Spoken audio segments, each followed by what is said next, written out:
বলে বাগদাদে একবার বৃষ্টি হইতেছিল না, বৃষ্টি নাই নাই নাই নাই।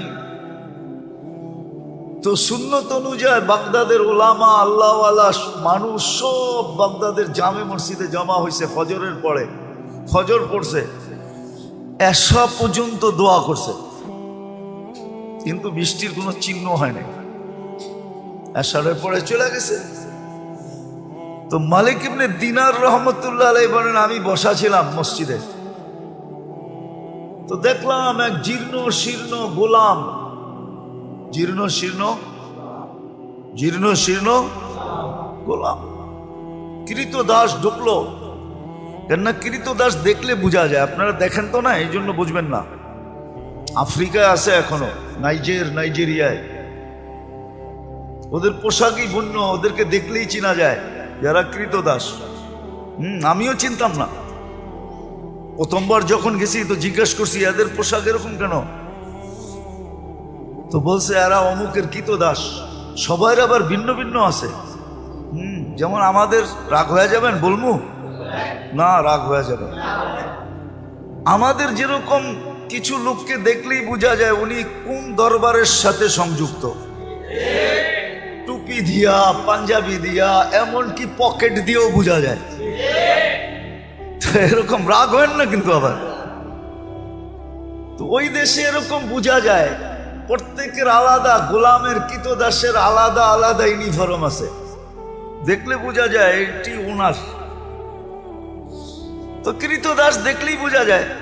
আইসা ঢুকছে, সাধারণভাবে 2 রাকাত নামাজ পড়ছে। ওরা হাত উঠায় বলতেছে, আল্লাহ বৃষ্টি বন্ধ করছো তো বন্দা তোমার কাছে হওয়ার জন্য। বৃষ্টি বন্ধ করছো কেন? আরে ভালো মতে বোঝেন, বন্দা তোমার। ফজরের পরের থেকে তো এশা পর্যন্ত সব মসজিদে বসা ছিল, এখনো তো বৃষ্টি দিলেন না, এক্ষণ দিবেন, এক্ষণ। তো মালিক ইবনে দিনার রহমতুল্লাহ আলাইহি বলতেছে, ও বলতেছে এক্ষণ দিবেন, ও বলতেছে আর আকাশে গর্জন উঠতেছে, নামছে ঝুমঝুমায়া বৃষ্টি। আমিও আটকায় গেছি, ও আটকায় গেছে। বৃষ্টি যতক্ষণ বর্ষণ হওয়ার প্রয়োজন ছিল বর্ষণ হয়েছে। ও মসজিদ থেকে বাহির হয়ে চলে গেছে, বাহির হয়ে চলে গেছে। আমি দূরত্ব নিয়ে একটু পিছে পিছে গেছি, যায় কোথায়, যায় দেখলাম এক বাড়িতে ঢুকছে। আর ওই বাড়ি ছিল, মালিক ছিল, উনি কৃতদাসের ব্যবসা করতেন, কিনা কিনা আনতেন আর বেশি দামে বিক্রি করতেন, ব্যবসা ছিল এক জমানা এটার। তো যা ঢুকার পরে দেখলাম এক কোনায় জীর্ণ শীর্ণ বসে আছে। তো মালিককে ডাকলাম যে এই গোলাম বেচবা? এটা তো কোনো কামেরই না, এটা নিয়ে কি করবা? গোলাম তো মানুষ কিনে কাজের জন্য, সহযোগিতার জন্য, সাহায্যের জন্য, এটা তো কোনো কাজের না। এটা তো কিনা আমি টাকা লস করছি, এটাকে তো শুধু খাওয়াইতেই হয়, কোনো কাজ কুছ পারে না। দেখো না শরীরে কোনো হাড্ডি ছাড়া কিচ্ছু নাই। তো মালিক ইবনে দিনার রহমতুল্লাহ আলাইহি বলতেছে, তুই বেচবি কিনা এটা কর, কি আছে না আছে ওটা তো আমার তোর দরকার নাই, বেচবি? তো মনে মনে ভাবতেছে, মনে হয় আল্লাহই পাঠায় দিছে আমার উপরে সুযোগ, সুবর্ণ সুযোগ মেরে একটা লমসম দাম চাইছে, যা চাইছে মালিক ইবনে দিনার রহমতুল্লাহ আলাইহি বলে ডান, কিনা ফেললাম। টাকা গয়না দিয়ে নিয়ে আসছে। আনার পরেও কৃতদাস জিজ্ঞাসা করতেছে, মালিক তুই আমার এত দোষ শোনার পরও তুই আমাকে কিনলি কেন?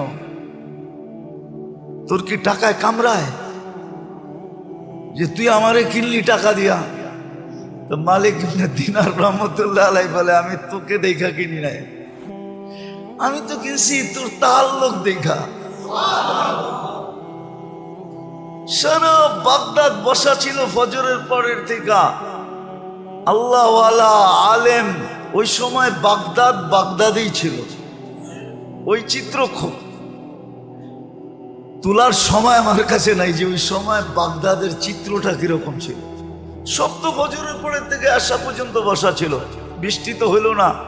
তুই এরকম কি বললি আল্লাহকে 2 রাকাত পড়া? ঝুমঝুমায় বৃষ্টি আসলো আর তুই বললি এক্ষণ দেন। আল্লাহ কাছে পাওয়ার একটা মজা আছে, আজকে আমরা পাই নাই, এই জন্য মজা নাই, মজা পাই নাই। সত্য কাহিনী, কৃতদাসী কিনা নিয়ে আসছেন, দুর্বল সুরবল কিনা নিয়ে আসছেন।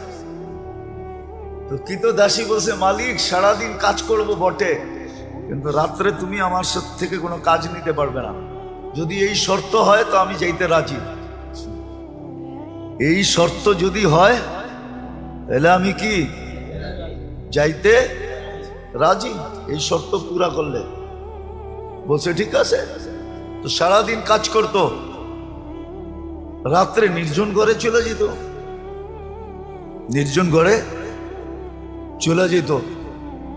তো মালিকের একদিন আগ্রহ ঢুকছে যে ও যে আমাকে শর্ত লাগায় আসলো, শর্ত লাগায় যে আসলো যে রাত্রে কোনো কাজ নেওয়া যাবে না, দেখি ও রাত্রে করে কি। তো আস্তে আস্তে ছিদ্র দিয়ে দেখতেছে কি করে। তো দেখে সেজদায় পড়া কাঁদতেছে আর বলতেছে, তুমি যে আমাকে ভালোবাসো। কি বলতেছে? আল্লাহ তুমি যে আমাকে ভালোবাসো, ওই ভালোবাসার ওয়াস্তা তুমি আমাকে আরো কাছে করো। কাঁদতেছে। তো মালিক বাহির থেকে বলতেছে, ওই পাগলি, আল্লাহ যে তোকে ভালোবাসে এটা তুই কি করে বুঝলি?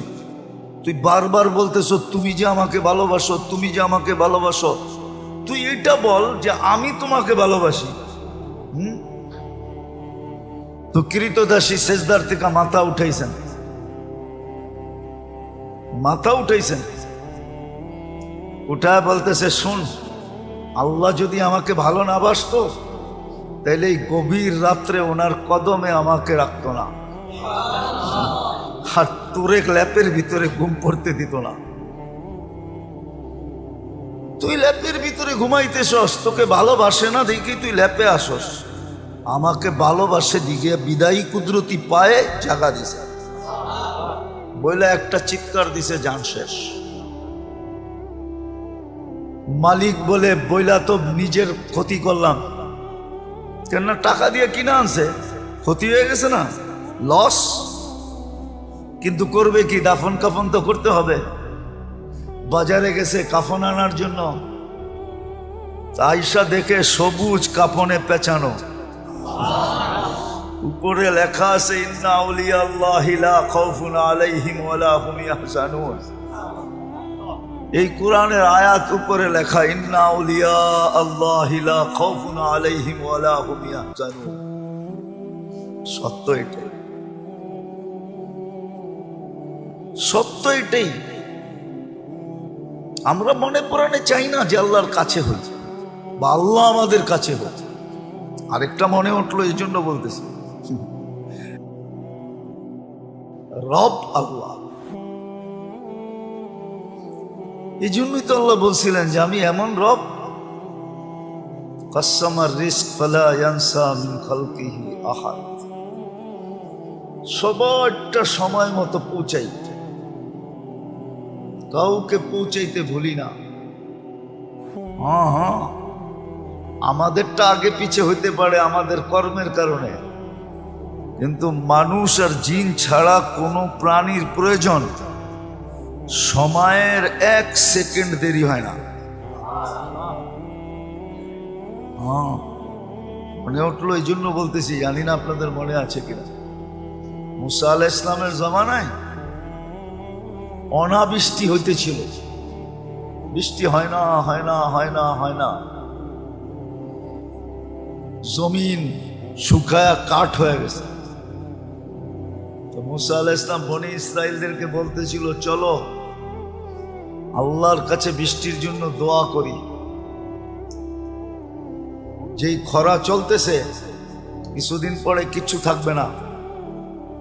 দেখেন না মাঝে মাঝে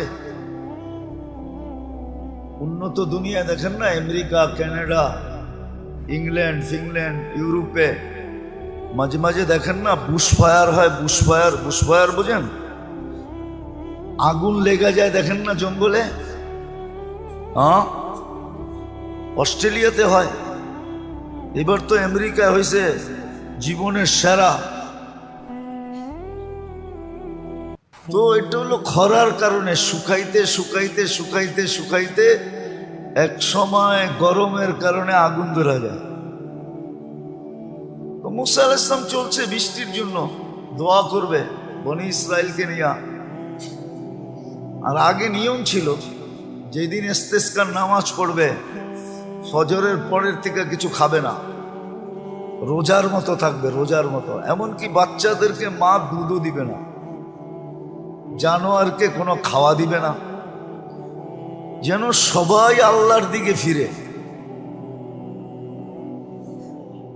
তো আধা রাস্তায় জয়া বলতেছে চলো, দোয়া করতে হবে না, বৃষ্টি চলে আসবে। বনি ইসরাইল একটু গারতেরা জাতি ছিল, গারতেরা, গারতেরা বোঝেন? আবার বরিশালের মানুষ থাকলে চেতা যাইব, ঠিক না? মুই কি কম বুঝি, মোরে কম বুঝাইতে হইবে? মুই কি কম বুঝি? বনি ইসরাইল এরকমই ছিল। বলতেছে মুসা, দোয়াই তো করলাম না আলাইহিস সালাম, দোয়াই তো করলাম না, বৃষ্টি কোত্থেকে আসবে? তাইলে কষ্ট করে আনাইলাই কেন? তো পুরা জাতি তর্কে বিতর্কে জড়ায় গেছে মুসা আলাইহিস সালামের সাথে। তো মুসা আলাইহিস সালামের বলার ইচ্ছা ছিল না, তো বলছে শোনো, তোমাদের দোয়ার আগে পিপিলিকার দোয়া কবুল হয়ে গেছে। পিপিলিকা আল্লাহর কাছে দোয়া করছে, লিমা তুআদ্দিবুনা বিদুনুবি ইবাদিক, এলাহি তোমার বন্দার গুনার কারণে আমাদেরকে শাস্তি দাও কোন দুঃখে? গুনাহ তো তোমার বন্দা করছে, মানুষ গুনাহ করে, প্রাণী তো গুনাহ করে না। মানুষের গুনার কারণে আমাদেরকে শাস্তি, এটার যুক্তি কি? কোন যুক্তিতে? তো বলছে এই যে খরা, খাদ্যগুলা সব শুকায়া কাঠ হয়ে গেছে, আমাদের দাঁতগুলা নরম, চাবাইলে দাঁত ভাঙ্গা যায়, খাদ্য খাবো তো দূরের কথা, উল্টা দাঁত হারায়া ফিরে আসতে হয়। আর বৃষ্টি হলে খাদ্যের ভিতরে পানি ঢোকে, ওগুলা সফট হয়, নরম। পাওয়া রুটি তো এই জন্যই পাওয়া রুটি কয়, ঠিক না? টোস্টরে তো এই জন্যই টোস্ট কয়, ঠিক না? টোস্ট খাইলে মনে হয় যে কাঁকড়া ভাজা চাবাইতেছে, ঠিক না? কটকট খটখট শব্দ হইতেছে, ঠিক না? তো কয় যে নরম হইলে আমাদের খাইতে সুবিধা হয়। এখন তো সব কাঠ হয়ে গেছে, কামড় দিতে দেরি, দাঁত হারাইতে দেরি হয় না। আমাদের সাথে এই ব্যবহার কিসের জন্য? তা আল্লাহ পিপিলিকার অভিযোগ গ্রহণ করছেন, বৃষ্টি পাঠায় দেওয়ার সিদ্ধান্ত নিয়ে নিয়েছেন। তো যেটা বুঝাইতেছিলাম দোষ তো আমাদের, প্রয়োজনও আমাদের, দোষও আমাদের। তো সবচেয়ে বেশি ঘনিষ্ঠ হওয়া দরকার ছিল আল্লাহর সাথে, কেননা আল্লাহ মহাকর্তা,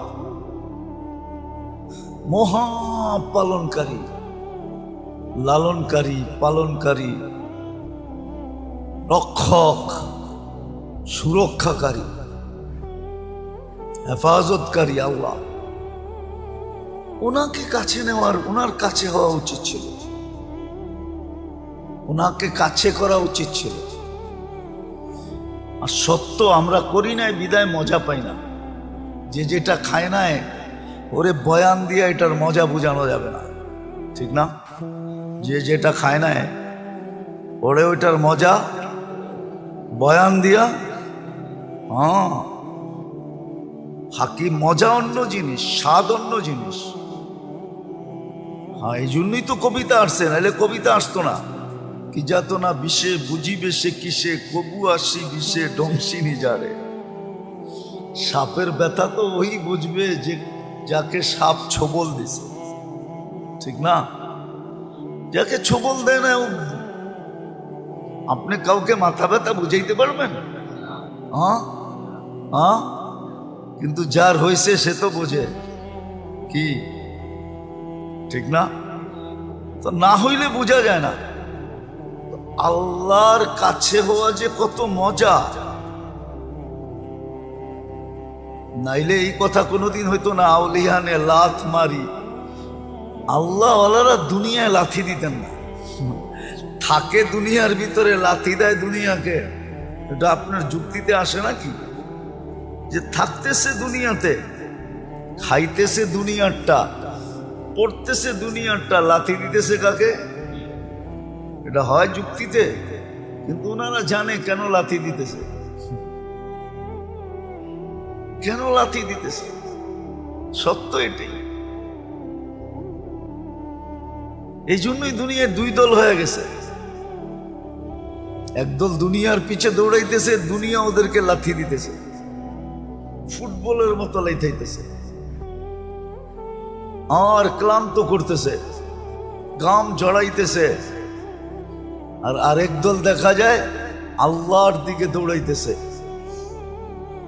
দুনিয়া ওদের পিছে দৌড়াইতেছে আর ওরা দুনিয়াকে লাথি মেরা সরাইতেছে। সর, আমার দরকার নাই, আমার আমার দরকার নাই, আমার দরকার নাই, আমার প্রয়োজন নাই। ওরা দুনিয়াকে লাথি মারতেছে আর একদল আছে যাদেরকে দুনিয়া লাথি মারতেছে, ক্লান্ত করতেছে। তো যেটা বুঝাইতেছিলাম, না জানি না এতক্ষণ পর্যন্ত বুঝে আসছে কিনা, সবচেয়ে বেশি আমাদের উচিত ছিল আল্লাহকে সঙ্গে নেওয়া, আল্লাহর কাছে হওয়া। এটাই মুসলমানদেরকে আল্লাহ বুঝাইতে চাইছিলেন। কুল্লি কামা উরিদ আকুন লাকা কামা তুরিদ।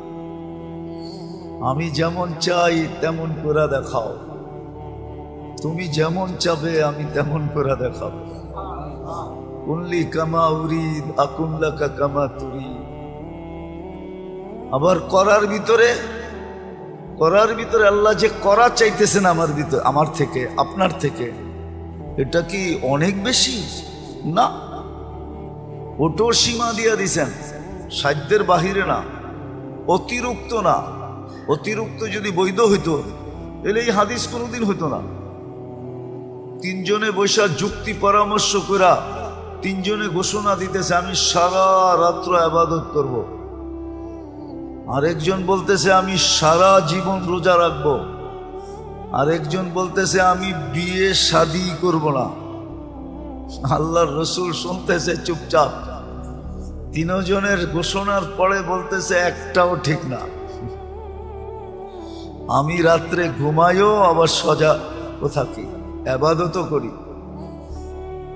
আমি বিয়েও করছি একাধিক, আমি রোজাও রাখি আবার রোজাও ছাড়ি। বিদায় আমি যেটা করতেছি এটাই সঠিক। তোমাদেরটা যদিও আমার তুলনায় অনেক বেশি দেখা যাইতেছে, সারা রাত্র ইবাদত, কিন্তু এটা সঠিক না। ওয়ালি জাসাদিকা আলাইকা হক, তোমার শরীরেরও হক আছে। আরামের জন্য ঘুমও দরকার, ক্লান্তি দূরের জন্য ঘুমও দরকার, সুস্থতার জন্য ঘুমও দরকার। তো আল্লাহর রসুল বুঝেইছেন, তাহলে বুঝা গেল সাধ্যের বাহিরেও না, অতিরিক্ত না, সহজ করছেন। আল্লাহর কাছে হওয়া, আল্লাহ পাওয়া সহজ, সহজ ছিল।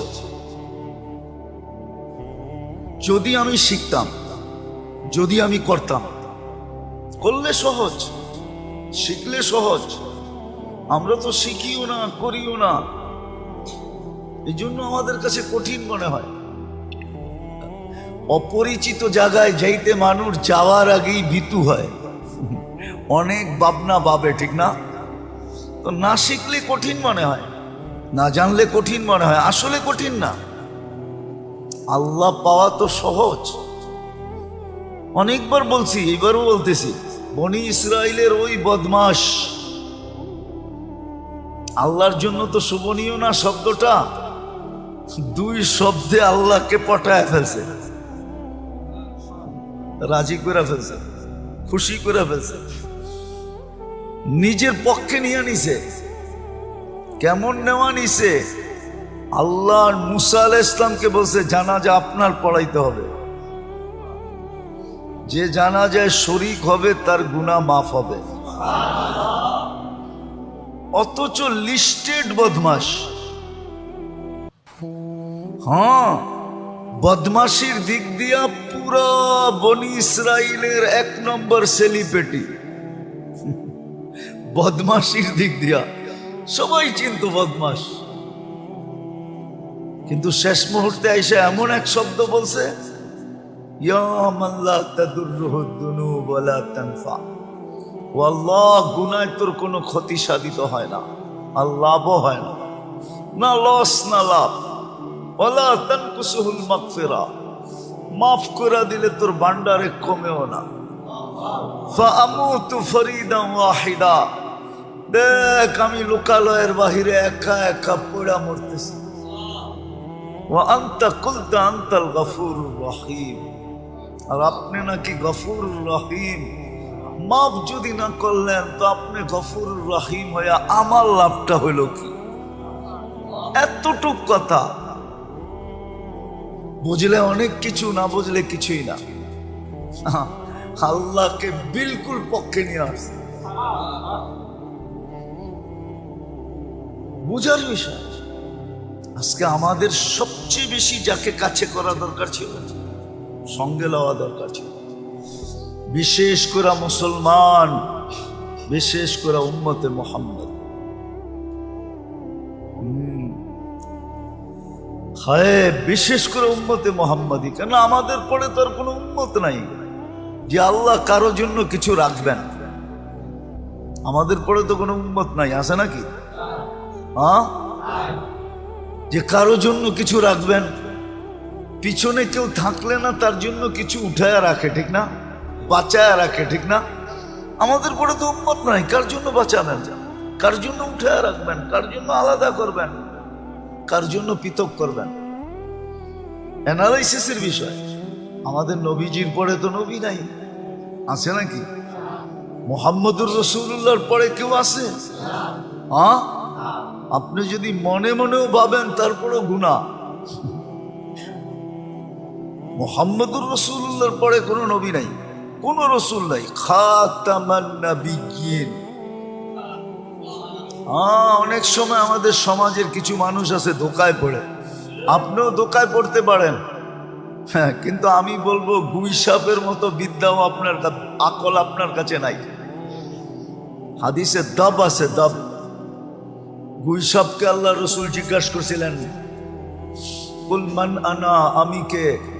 তো গুইসাপ স্বীকারোক্তি দিছে, আনতা রাসূলুল্লাহ রাব্বিল আলামিন, সমস্ত জগতের রবের রসুল। খাতামান নাবিয়্যিন।